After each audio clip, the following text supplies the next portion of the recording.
하나님께서 우리에게 주시는 말씀은 마태복음 6장 5절에서 8절까지의 말씀입니다. 너희는 기도할 때 위선자들처럼 하지 말아라. 그들은 사람들에게 보이려고 회당과 큰 길 모퉁이에 서서 기도하기를 좋아한다. 내가 진정으로 너희에게 말한다. 그들은 자기네 상을 이미 다 받았다. 너는 기도할 때 골방에 들어가 문을 닫고서 숨어서 계시는 내 아버지께 기도하여라. 그리하면 숨어서 보시는 너의 아버지께서 너에게 갚아주실 것이다.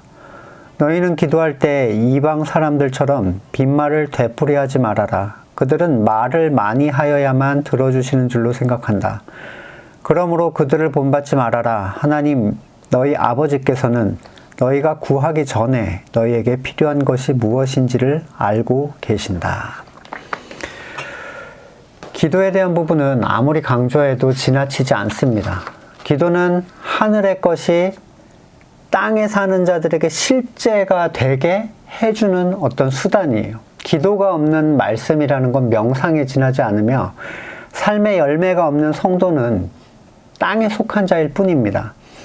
그런데 정작 기도에 대해 궁금해하는 사람은 많아도 주님의 가르침을 기준으로 기도하는 사람은 많지 않습니다. 주님께서는 본문에서 하지 말아야 할 기도와 해야 할 기도를 언급을 하고 계세요.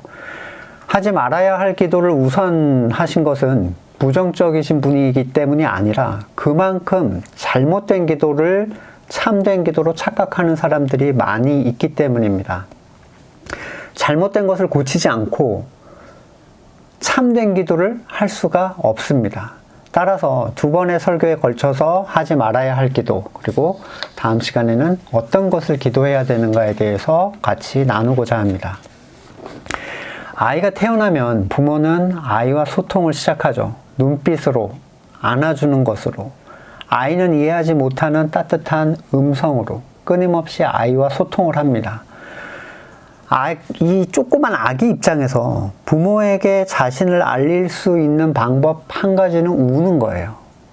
울음이라는 것은 불편함 그리고 고통에 대한 호소입니다. 편안하고 만족스럽고 즐거울 때 우는 애는 없죠. 나는 소통을 해야 되겠어 그러고 우는 애는 없어요. 이 말은 여러분의 기도가 괴로움이나 불편함을 통해서만 발생을 하고 있다면 여러분의 상태가 어떤 것인지를 분명하게 드러내 준다는 겁니다. 옹알이라는 것도 일반적으로 4개월에서 6개월 정도가 지나야 시작이 된대요. 이때부터 아이도 뭔가 자기를 어필하고 싶은 거죠. 네. 하지만 내가 무슨 말을 하는지도 모르겠고 듣는 이도 알 수가 없어요. 6개월에서 8개월이 되어야 비로소 맘맘마 빠빠빠 이런 같은 특정 음절을 의식적으로 반복해서 말하는 일이 발생하고 9개월에서 10개월 때에 자기를 부르는 소리를 알아듣는데요. 그때야 안 된다 이런 말을 이해하는 거죠. 9개월에서 10개월이 지나야. 결국 성숙한 소통이라는 것은 성장으로부터 나타난 결과입니다. 집에 있는 꼬맹이들을 보면 몇 살 차이가 나지 않아도 소통하는 방식과 수준은 굉장히 다른데 아이의 덩치가 커진다고 해서 또는 제가 하는 말의 단어적 의미를 걔가 사전적으로 이해한다고 해서 소통이 되는 거라고 얘기할 수가 없죠. 삶 속에서 그 단어의 체험적인 의미 그리고 여러 가지 상황, 타인에 대한 이해 충분히 있어야 우리는 비로소 말이 통한다라는 얘기를 합니다. 기도는 하나님과의 대화이고 영적인 호흡이다. 수없이 배워왔지만 정작 기도를 바르게 할 줄 아는 사람은 극소수일 거예요. 아이가 언어를 하는 데 있어서 최소한 5,000시간이라는 언어 노출이 되어야 말을 할 수 있게 된다라고 얘기를 합니다. 일반적으로 말이 느린 아이들은 형제가 없는 외동들, 그러니까 자기 또래끼리 있어야 계속 얘기하거든요. 또는 아이에게 끊임없이 누가 말을 걸어주는 경우가 아니면 이 언어가 늦게 발현이 된다고 하는데 결국 이 많이 듣는다는 것, 그게 그 아이의 언어를 바르게 이끌어주기 위한 귀한 자원이 되죠. 한 주에 1시간 또는 한 주에 2시간 그것도 설교만 딱 빼내면 굉장히 더 짧아지죠. 한 2, 30분이라고 할 때. 결국 일요일에만 한 번의 설교에 30분의 설교를 듣는 사람이 200년을 교회를 다녀야 5,000시간 정도가 찹니다. 참 웃긴 거죠. 더구나 여러분, 이게 이 5,000시간이 꾸준히 지속적으로 되는 게 아니라 잠깐 듣고 사라지는 거잖아요. 일주일에 한 번이면. 더 실제적인 문제는 그 언어, 그들이 일주일에 한 번 접촉하는 그 언어가 실제로 하나님의 말씀인지, 아니면 목사가 떠들어대는 자기 철학이나 윤리나 설교나 번영주의에 대한 얘기들인지 고려한다면 건물의 교회에서 실제 설교를 듣고 바른 기도를 할 수 있는 사람은 거의 없다고 봐도 무방할 정도예요. 사역을 했던 한 교회에서 한 달에 한 번 구역장들이 자기 교회에, 자기 구역의 그 기도 제목을 나누는 일들이 있었는데, 들고 나와서 하는 얘기는 거의 이런 거예요. 아무개는 누가 군대가 있다. 건강하게 제대하도록 해주고, 누구는 수험생인데 좋은 대학 가도록, 아무개 누구는 유학가 있다. 누구는 결혼 정년기가 됐는데 아직 결혼을 못했고, 누구는 어디가 아프고, 누구는 교회를 안 다니고, 누구네 남편은 어떻고, 뭐 아주 시시콜콜한 그런 얘기들을 기도 제목이라고 내놓고, 자, 이걸 놓고 다 같이 기도합시다. 그러고 기도를 하더라고요. 제가 드린 말씀에 이게 왜 문제지? 이런 기도 제목이 왜 문제지? 아주 실질적이고 필요한 기도인데? 라고 생각하신다면 이 설교 자체가 별로 공감이 안 되실 수도 있습니다. 다만 이런 기도의 홍수 속에서 도대체 무엇을 기도해야 되는지 고민이 될 때, 하나님께서 들으시고 그분의 소리를 들을 수 있는 그러한 종류의 기도를 추구하신다면 좀 더 들어보시면 좋겠어요. 세상에 속한 기도는 자기 소원을 나열하죠. 어떤 신에게 가도 그들의 관심은 내 선이 이루어지는 겁니다. 그들이 신을 찾는 이유도 내 소원이 이루어지도록 하기 위한 것. 심지어 그들은 내가 잘 되는 것이 곧 신인 너에게도 유익이 된다라는 궤변을 늘어놓으면서 자기의 선을 강요합니다. 그것은 완전히 비성경적인 기도이고 하나님이 부정되는 이방인들의 기도예요. 그들의 자신의 선의 성취는 그들 자신을 영광되게 합니다. 이게 왜 그런지는 다른 영상에서도 많이 얘기를 드렸기 때문에 설명하지 않겠습니다. 그들은 듣지 않습니다. 성경에서 말하는 것을 무시하고 자기 입맛에 맞는 몇 구절 가지고 자기의 기도에 정당성을 부여해요. 예를 들면 마태복음 21장 22절, 너희가 기도할 때 무엇이든지 믿고 구하는 것은 다 받으리라. 마가복음 11장 24절, 그러므로 내가 너희에게 말하노니 무엇이든지 기도하고 구하는 것은 받은 줄로 믿으라. 그리하면 너희에게 그대로 되리라. 이런 구절들이죠. 번영주의적 가치관을 가지고 기독교를 찾아온 사람을 말씀으로 바꿀 생각은 전혀 없고 그렇게 할 수도 없습니다.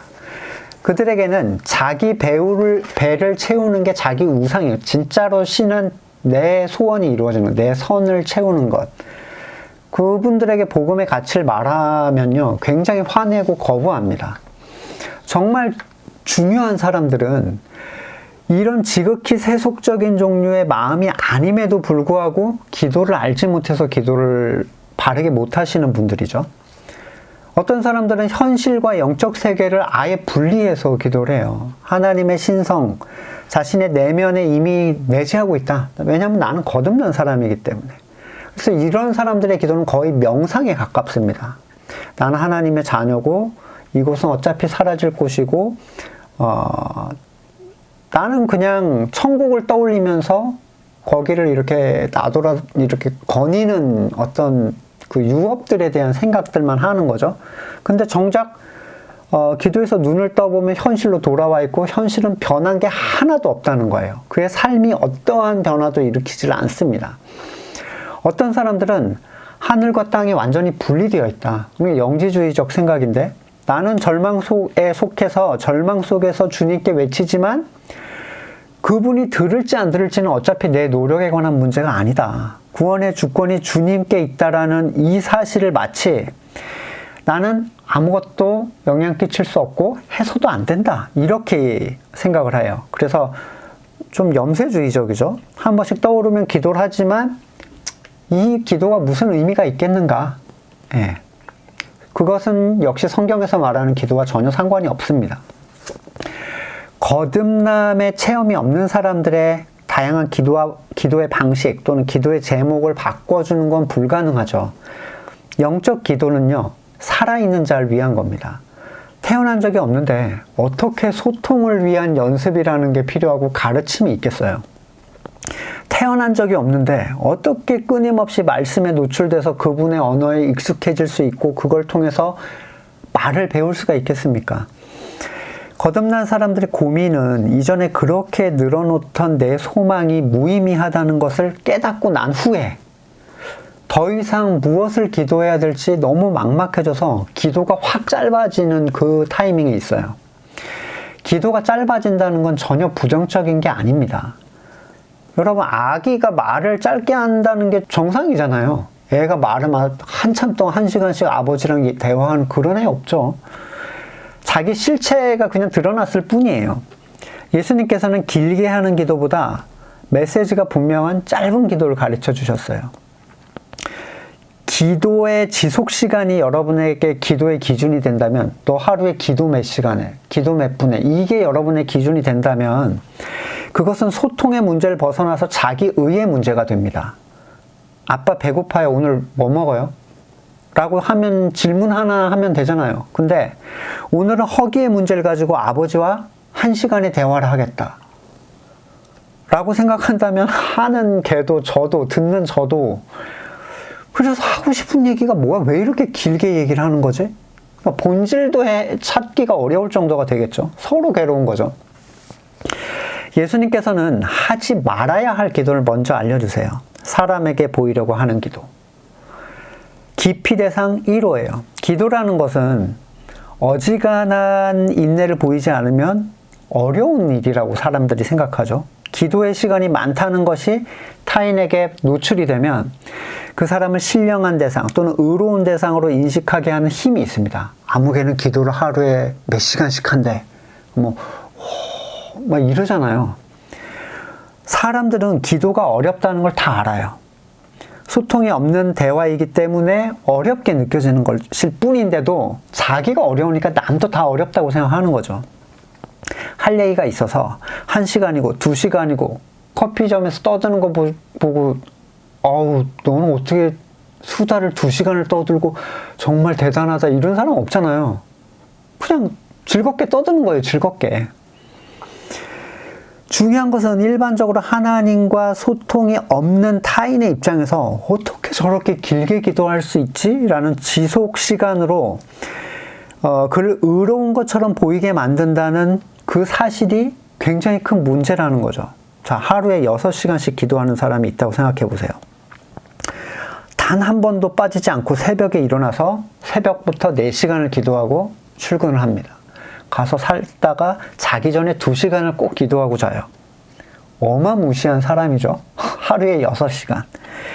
사람들은 그의 기도 시간을 보고 그가 하나님과 누린 소통, 교감, 은혜 등등을 지레짐작하지만 많은 말을 한다는 것이 신령한 자라는 이 눈에 보이는 세상적 판단 때문에 바리새의 사람들은 많은 사람들이 내가 기도를 많이 하는 존재라고 보기를 원했습니다.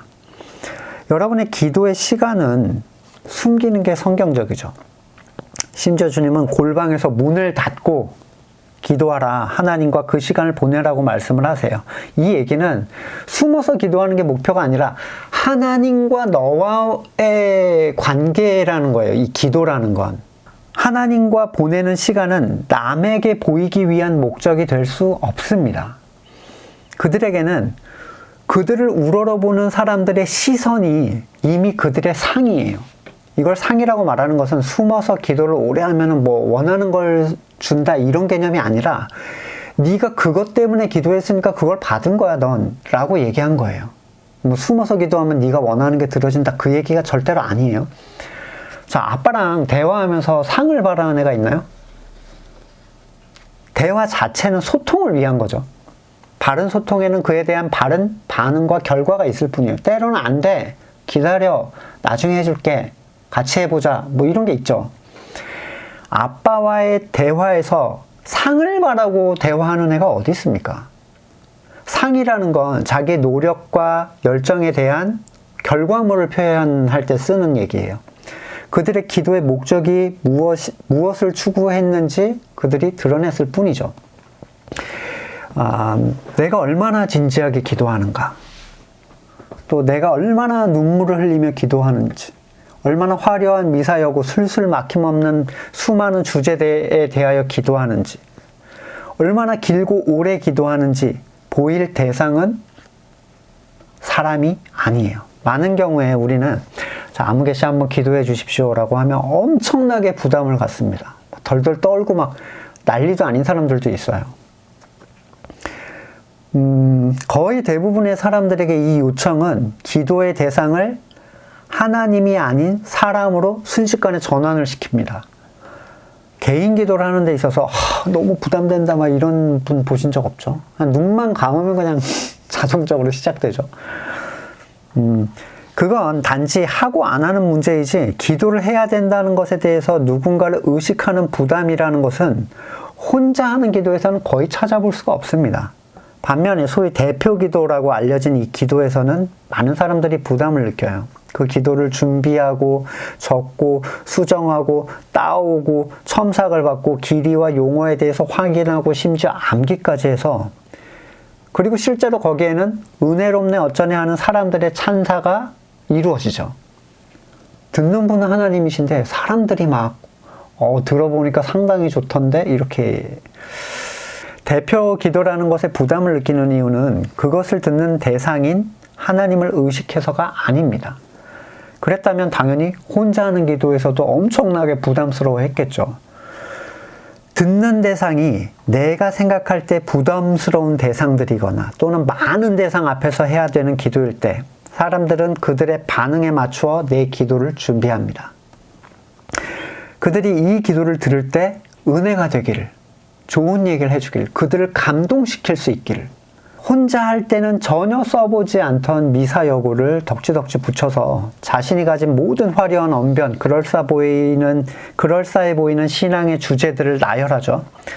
자기의 영광을 위해 구하고 살아가던 사람이 뜬금없이 대표 기도에서는 하나님의 영광과 의를 막 얘기해요. 그 까닭은 그것이 하나님께 드리는 기도이기 때문이 아니라 사람들에게 보이기 위해서 하는 기도이기 때문에 그래요. 회중 기도는 골방 기도로부터 나온 결정체가 되어야 합니다. 그래서 굉장히 짧고 굉장히 뚜렷해요. 골방 기도와 회중 기도가 다른 사람들, 주제가 달라요. 이건 막 하나님 이거 해주시고 이렇게 해주시고 하다가 여기서 하나님의 나라가 이루어지게 해주시고 이런 사람들이요.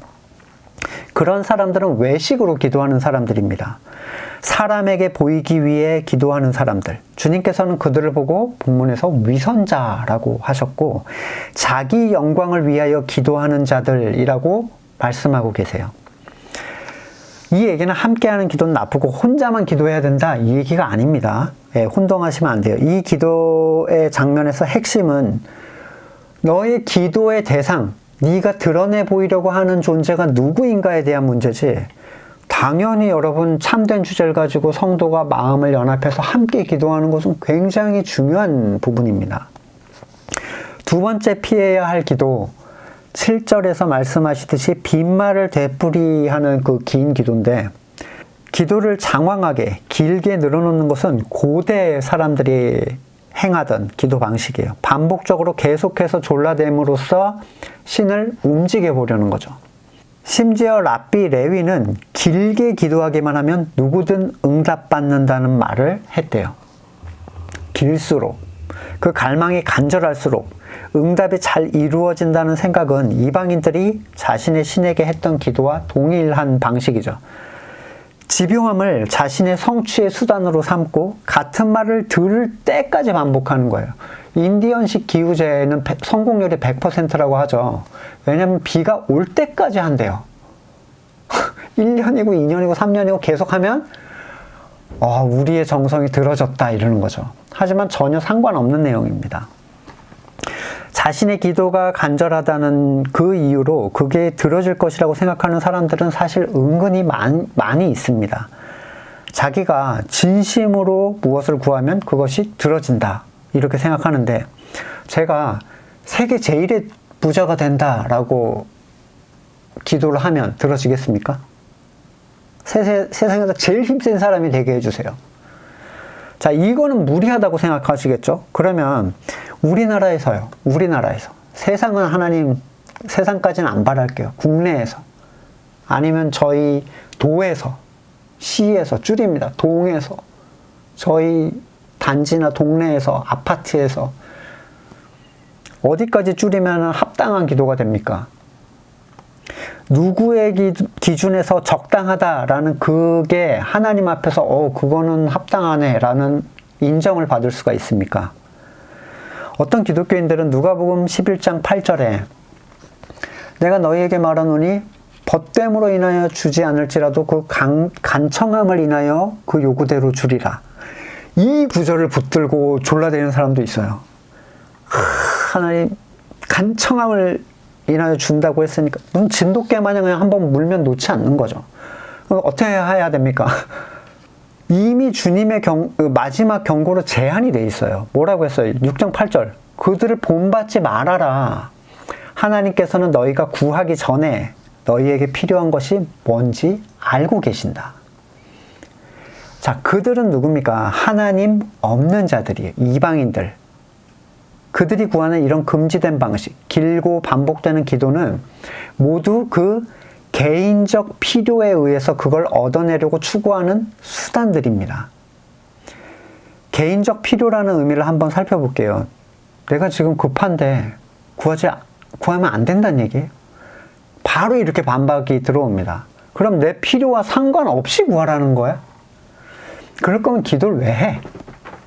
라는 나름 논리적인 반박은 세상에 속한 사람들에게는 지극히 자연스러운 것이고 사실 그들에게는 이걸 이해시킬 설명할 수 있는 말이 없어요. 하지만 만약에 이걸 들으시는 여러분이 거듭난 성도라면 당연히 그 전제에서 저는 얘기를 하는 겁니다. 거듭난 사람은 어떤 사람이에요? 자기에게 선이나 의에 대하여 완전히 부정을 하는 사람이에요. 하나도 난 지혜가 없고 완전히 무식하고 무능하다는 고백, 그게 있는 사람. 그래서 그리스도의 의가 필요한 사람, 은혜로 주시는 그분의 지혜와 의가 필요한 사람. 근데 이 사람이 이렇게 주장합니다. 다 좋은데 요 영역에서만큼은, 요 건에 대해서만큼은 내가 주장하는 것이 당신이 주겠다고 한 것보다 더 선하고 지혜로우니 나는 요청하겠소. 가능한가요? 갈급하다, 긴급하다라는 것 때문에 그게 요구될 수 있습니까? 마가복음 4장 36절에 그래서 그들은 무리를 남겨두고 예수께서 배에 계신 그대로 모시고 갔는데 다른 배들도 따라갔다. 거센 바람이 일어나자 파도가 배 안으로 덮쳐 들어오므로 물이 배에 벌써 가득 찼다.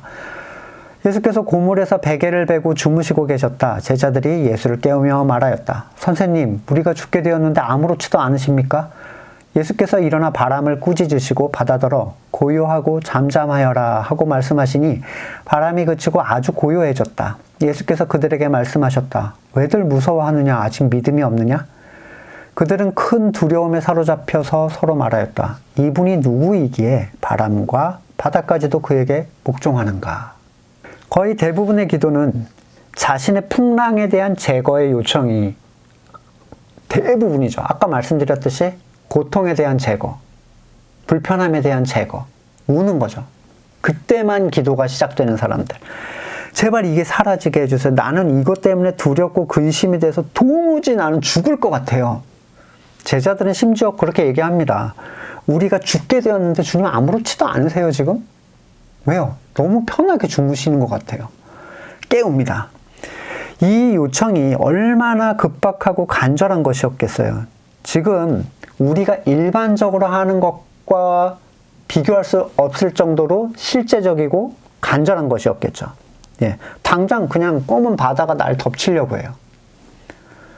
그냥 비유적인 게 아니라 실제 검은 바다요.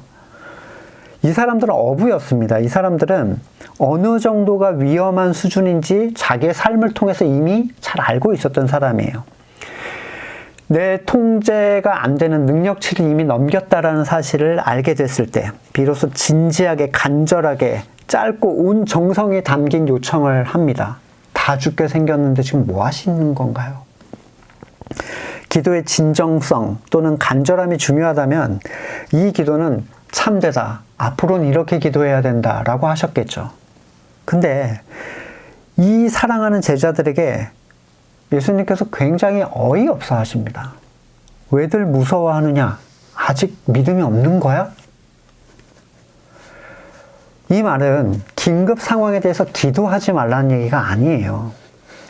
그것을 왜 너의 뜻대로 너의 선의 방식대로 해결해달라고 두려워하고 불안해하는 것이냐라는 질문이죠. 선하신 하나님의 뜻에 맡기고 그 안에서 평강을 누리지 못하는 이유는 어디 있습니까?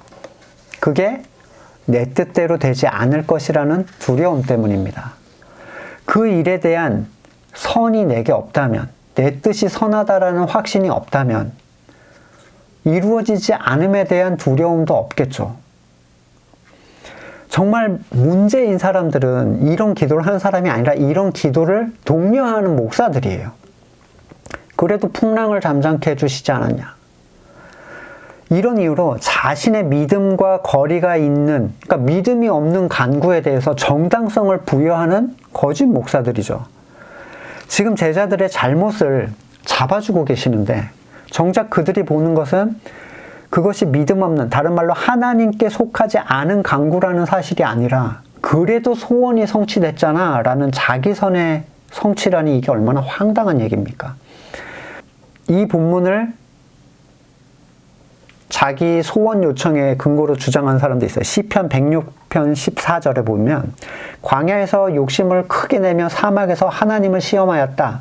그러므로 여호와께서 그들이 요구한 것을 그들에게 주셨을지라도 그들의 영혼은 쇠약하게 하셨다. 그래도 들어주긴 들어준다라는 걸 얘기하면서 정 구하고 싶으면 구해라. 이런 사람은 하나님의 대언자인가요? 사탄인가요? 야고보서 4장 1절에 무엇 때문에 여러분 가운데 싸움과 분쟁이 일어납니까? 여러분의 지체들 안에 싸우고 있는 육신의 욕심 때문에 생기는 게 아닙니까? 여러분은 욕심을 부려도 얻지 못하면 살인을 하고 탐내어도 가지지 못하면 다투고 싸웁니다. 여러분이 얻지 못하는 것은 구하지 않기 때문이요. 구하여도 얻지 못하는 것은 자기가 쾌락을 누리는 데 쓰려고 잘못 구하기 때문입니다. 간음하는 사람들이요. 세상과 버탐이 하나님과 등지는 일임을 알지 못합니까? 누구든지 세상의 친구가 되려고 하는 사람은 하나님과 원수가 되는 것입니다. 야고보서에서는 성도 안에 있는 육신의 욕심, 옛 사람의 정욕을 제어하지 못해서 발생하는 여러 가지 문제를 언급하고 있는데 성도 안에서 발생하는 싸움과 분쟁이 다 육신의 욕심 때문에 발생을 한다는 거죠. 2절의 표현이 살벌한데 욕심 때문에 얻지 못하면 막 살인한대요. 이게 어떤 거냐면 기독교인이 뭐 세상보다 더 무섭잖아요. 여기서 말한 살인은 하늘의 기준에서 형제를 미워한다는 거예요. 세상도 밉다고 살인은 하지 않죠. 성도가 얻지 못하는 것은 우선은 구하지 않기 때문인데 구해도 못 얻는 것은 쾌락에 누리려고 잘못 구하는 것이기 때문이다. 그러니까 여기서 말하는 쾌락은요. 여러분 대단히 타락하고 무슨 사악한 이기적인 막 이런 거라고 생각하기 쉬운데 성도의 입장에서 쾌락을 위하여 구한다라는 건 뭐냐면 내 선을 이루기 위하여 구하는 거예요. 내가 좋다고 생각하는 것. 아무리 간절히 구해도 잘못된 것을 구하는 것은 하나님 안에서 얻을 수가 없습니다. 이런 이유 때문에 사람들은 뭘 하죠? 신앙이라는 포장지로 자기의 탐욕을 막 덮어요. 덕지덕지. 이렇게만 해주시면 딜을 거는 거죠. 자, 제가 이렇게도 하고 저렇게도 할 생각입니다. 주신 그것으로 11조도 내고 감사원금도 하고 교회 건물도 짓겠습니다. 불우이웃도 덮고 어쩌고저쩌고 뭐 막 늘어놓는 거죠. 자, 이건 하나님의 나라를 위한 일이지 저만 위한 게 아닙니다. 같이 윈윈을 하시죠.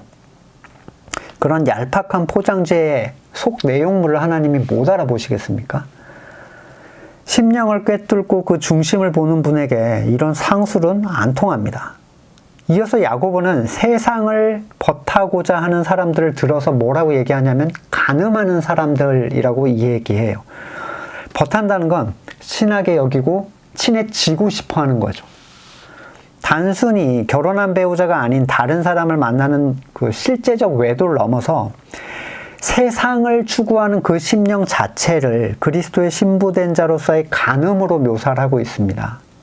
그것은 하나님과 원수가 되려는 일과 동일한 태도인데 거의 대다수의 사람들은 그 일에 대해서 경계심을 특별히 갖지 않고 있어요.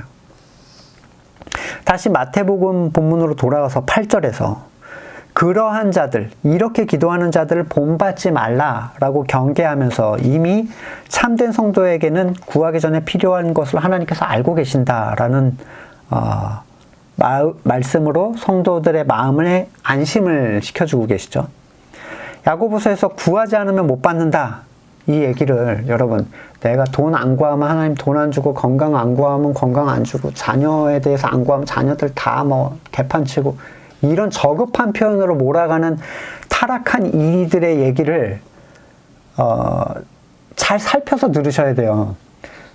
이런 사람 있죠. 구체적으로 네가 원하는 걸 구체적으로 알아야지. 하나님이 구체적으로 안 하면 네가 상표 얘기 안 했잖아. 뭐 이런 설교 엄청나게 대유행인데, 번영을 강조하는 유명 한국 그 대형 교단에서 대표적으로 많이 설교하는 주제죠. 설교의 주제인데, 여러분이 참된 지혜를 가지고 있고 모든 것을 행할 능력이 있는 부모라면, 사랑하는 자녀, 심지어 자기의 모든 걸 바쳐낸 사랑한 자녀의 필요를 네가 말하지 않았으니까 내가 모르는 거 아니야, 이러겠어요?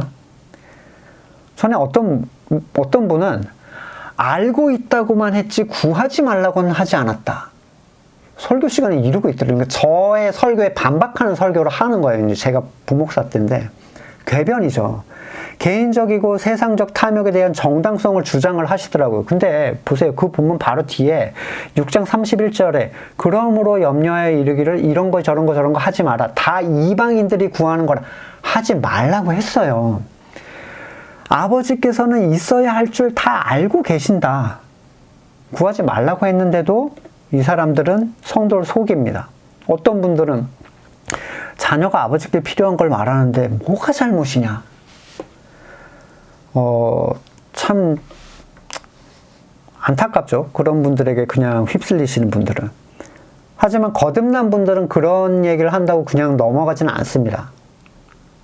그래서 굉장히 희망적이죠. 자, 필요한 것을 알고 계시다는 건 난 너 배고픈 거 알아. 그리고 이러는 게 아니에요. 당연히 그가 필요하다고 느끼는 갈증이 참된 지혜 안에서 발생한 것이 아니잖아요. 우리가 뭔가 세상에서 필요하다는 건 참된 지혜 안에서 발생한 어떠한 필요가 아니라고요. 따라서 하나님의 지혜에 의해서 그걸 채워주시겠다는 의미예요. 몇 번이나 예를 든 적이 있지만 아이에게 필요한 거 얘기해봐. 어린아이일수록 필요한 거 얘기해봐. 그러면 거의 실제적으로 필요 없는 겁니다. 또는 이미 제공했는데 더 달라고 하는 거, 또는 심지어 있으면 자기에게 엄청나게 해가 되는 거, 그런 걸 구해요.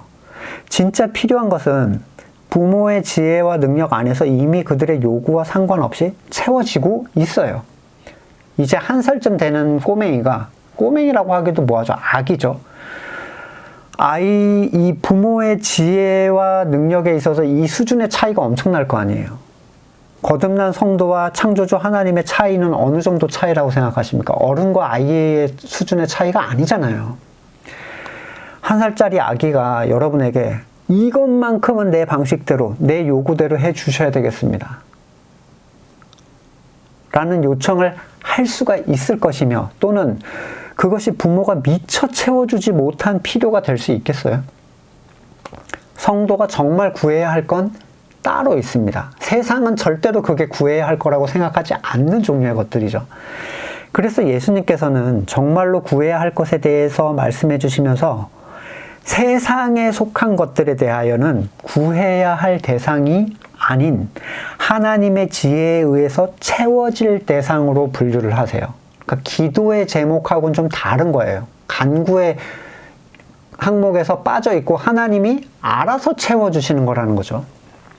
뒤쪽에서도 이제 나와요. 그의 나라와 의를 구하면 모든 것은 더해질 것이다. 누구의 지혜에 의해서요? 하나님의 지혜에 의해서. 자, 하나님, 저 이게 필요해요. 하나님, 저게 필요해요. 라는 요청이 하나님 앞에서 정당할 수 있겠는가? 미디안으로 쫓겨난 모세가 하나님, 당장 왕자로서의 복권이 필요합니다. 주님의 나라를 위해서 한 일인데 이거 지금 상황 안 좋습니다. 노예로 팔려서 감옥에 누명을 쓰고 간 요셉이 하나님, 억울한 누명을 당장 풀어주시고 보디발 아내에게 벌을 주십시오.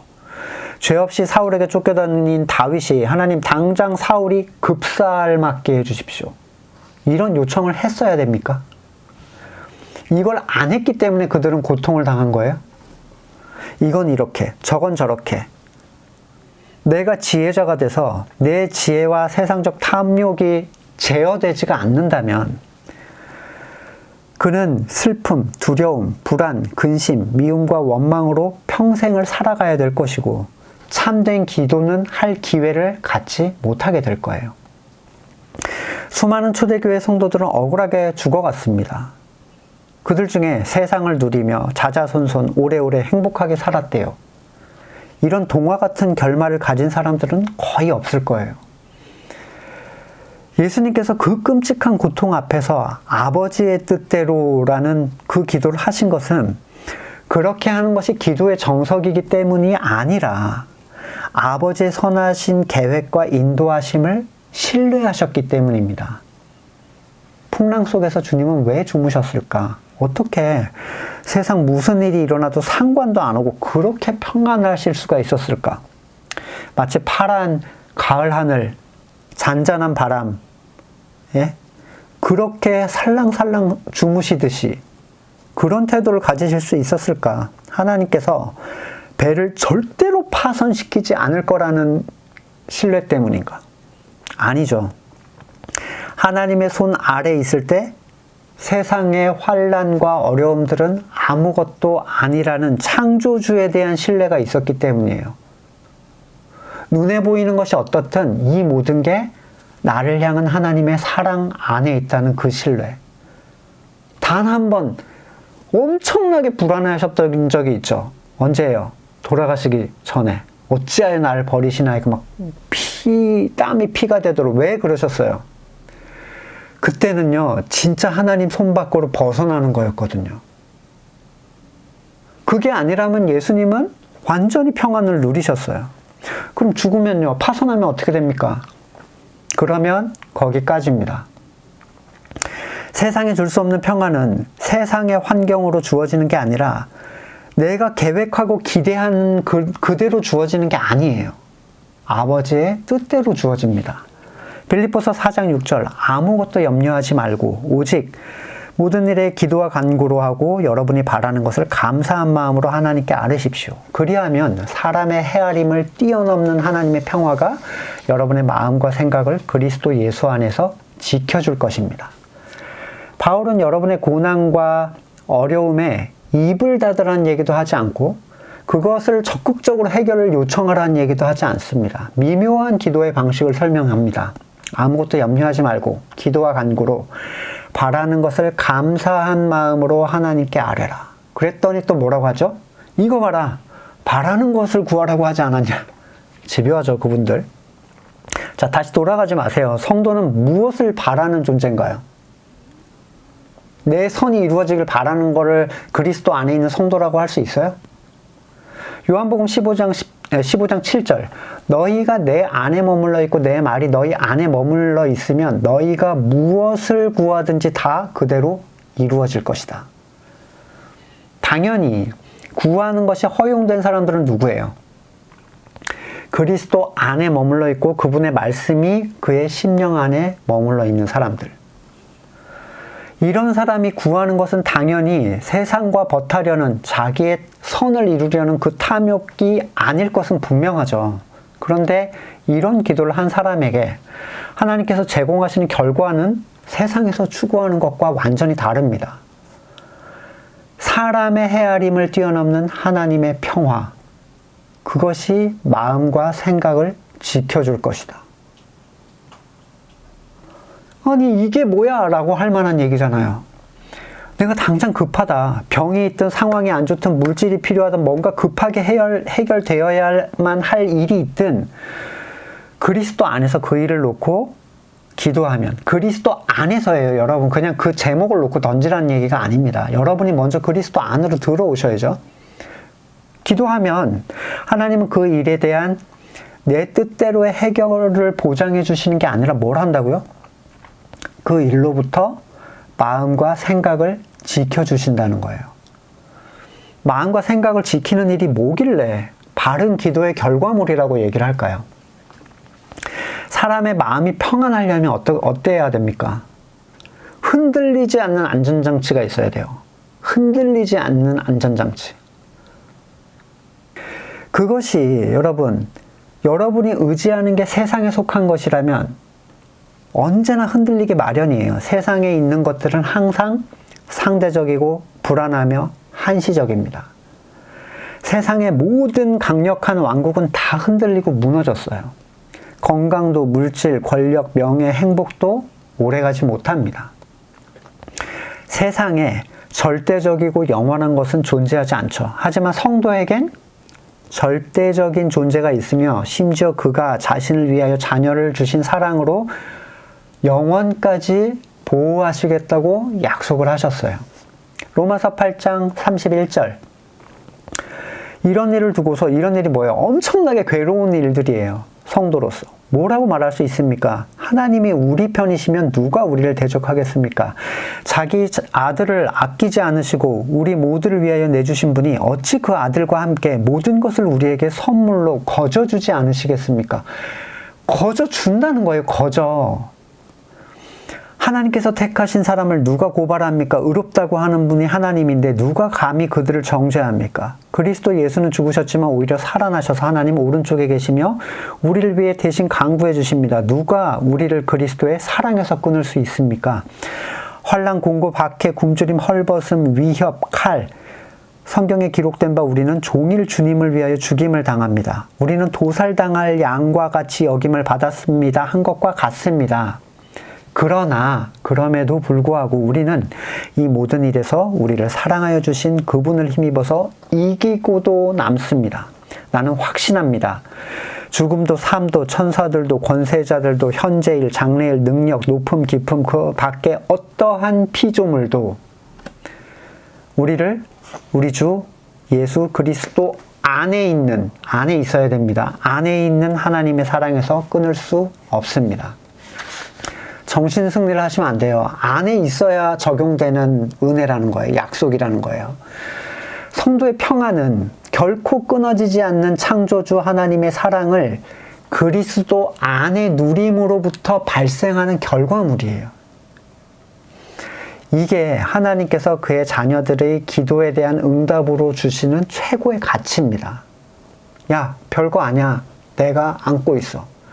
깊은 풀장 에버랜드 이 파도풀 가면 막 2m 더 되더라고요. 근데 조끼 입고 저희 꼬맹이 한 1m 30도 안 되는 20도 안 되는 그쪽 꼬맹이 안고 가면 저도 발도 안 닿는데도 얘가 저한테 안겨 있다는 것 때문에 재밌어요. 웃어요.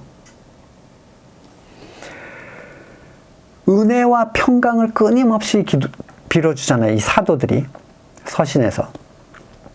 은혜로부터 시작이 되죠. 성도의 삶은 은혜로부터 시작이 돼요. 주어지는 거죠. 그리고 그게 그들의 거듭남이 세상이 줄 수 없는 평안으로 완성되기를 원하는 거예요. 온전해지길 바라는 간구입니다. 만약에 누군가 그리스도의 평안을 세상의 상황과 관계없이 누릴 수 있다면 그는 그리스도의 보혈의 가치를 진짜로 신뢰하는 사람이에요. 어떠한 세상이나 위협, 두려움, 유혹, 혹하지 않을 수 있는 하나님의 손길 안에 있는 사람이에요. 마음과 생각을 지키시는 것은 단지 두려움이나 근심뿐만 아니라 욕심이나 탐욕에 대한 보호도 다 포함이 돼 있습니다. 따라서 기도라는 건 내 환경을 내가 원하는 대로 바꾸는 게 아니라 그 환경과 상관없이 나를 하나님의 뜻에 합한 자로 바꾸는 게 기도예요.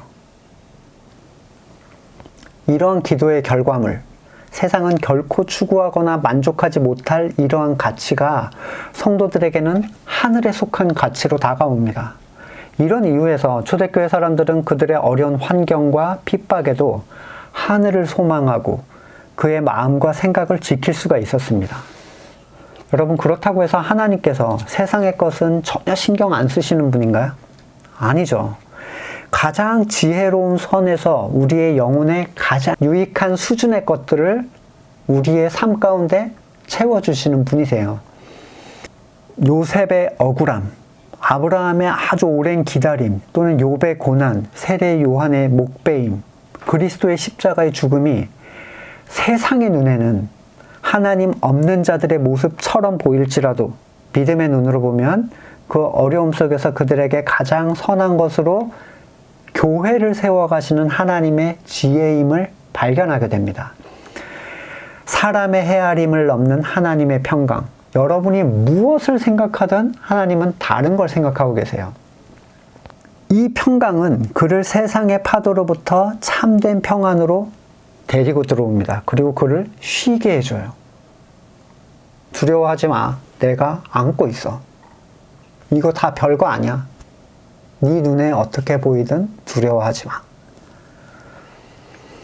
성도의 평안의 근원은 눈에 보이는 불완전한 세계, 사탄에 소유된 그 세계로부터 완전하고 절대적인 하나님의 보호와 그리스도의 도움이 그의 영혼을 지키고 계시다는 믿음의 근원을 두고 있습니다. 믿음이 없는 사람은 절대로 평안할 수가 없어요. 따라서 성도는 결코 세상이 보는 가치로 자랑하는 사람이 아니고, 이런 이유에서 참된 성도가 거듭나지 않은 자들에게 하는 간증은 항상 지루하고 인기가 없기 마련이에요. 아유, 됐어. 그런 거는 너나 가져. 라고 하는 거죠. 해야 하는 기도가 있다면 하지 말아야 하는 기도도 분명히 있습니다. 예수님께서는 오히려 참된 성도가 피해야 할 이방인들이 하는 기도들에 대해서 언급을 하시면서 해야 할 기도가 혹시라도 잘못되지 않도록, 잘못 기도되지 않도록 방향을 미리 잡아주셨어요. 그러니까 무슨 얘기냐면, 나중에 주기도문을 이제 할 건데, 주기도문을요, 이틀로 가지고 주기도문을 적용하는 사람들이 있어요. 사람에게 보이려고 하거나 길게 하거나 반복하거나 세상의 것을 주기도문을 가지고 구합니다. 슬픈 일이죠. 여러분의 기도 제목, 여러분의 간구들은 혹시 이 범주, 하지 말아야 할 기도에 들지 않았습니까? 자신의 소망을 길게 똑같이 반복하면서 그걸 사람들에게 보이려고 하면서 그것으로 인한 응답을 기다리고 있지는 않으신지, 여러분의 마음과 생각은 세상의 파도로부터 지켜지고 있는지, 자기 기도를 살필 수 있는 시간들이 되시길 소망합니다. 말씀을 놓고 함께 기도하겠습니다.